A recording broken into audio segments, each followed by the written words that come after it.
किसान साथियों नमस्कार। आज मैं इस वीडियो में इसबगोल की फसल में खरपतवार नाशक के रूप में इस्तेमाल की गई श्रीराम कंपनी की दवा आइसो 75 का रिजल्ट बताने जा रहा हूं।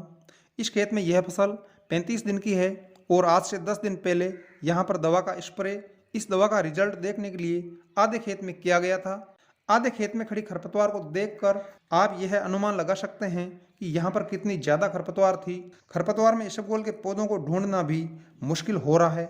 दवा के स्प्रे के बाद 10 दिनों में यहाँ पर खरपतवार पूरी तरह से जलकर नष्ट हो गई है।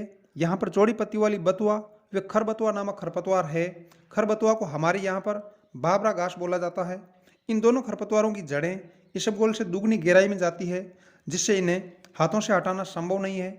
आइसो 75 दवा मूल रूप से गेहूं की फसल में चौड़ी पत्ती की खरपतवार नष्ट करने के काम में ली जाती है, जिसने इसबगोल में भी शानदार कार्य किया है। आइसो 75 का टेक्निकल कंटेंट आइसोप्रोटूरोन 75% WP है, जो पाउडर फॉर्म में 500 ग्राम के पैक में आती है। इस खेत में यह 500 ग्राम दवा 300 लीटर पानी में मिलाकर 3 बीघा या 1.25 एकड़ फसल में उपयोग की गई थी। इस दवा से इसबगोल की फसल पर कोई भी हानिकारक प्रभाव नहीं पड़ा है, यह आप देख सकते हैं, जबकि बहुत बड़ी मात्रा में उगी हुई खरपतवार पूर्ण रूप से नष्ट हो गई है। आप भी अपनी इसबगोल की फसल में इस दवा का उपयोग कर सकते हैं।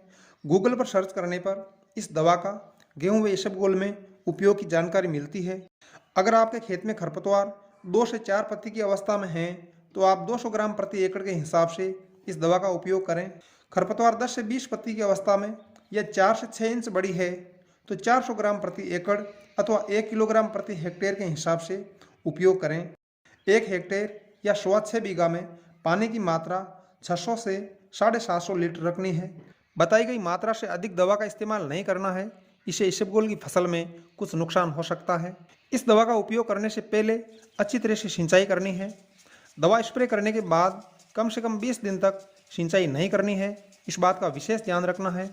पाउडर के रूप में आने वाली दवा के टंकी में जमने का खतरा बना रहता है, अतः समय समय पर दवा को हिलाते रहना है। दवा का छिड़काव सुबह या शाम के समय करने पर दवा का बेस्ट रिजल्ट मिलता है।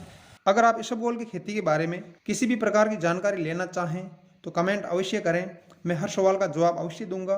नमस्कार, बहुत बहुत धन्यवाद।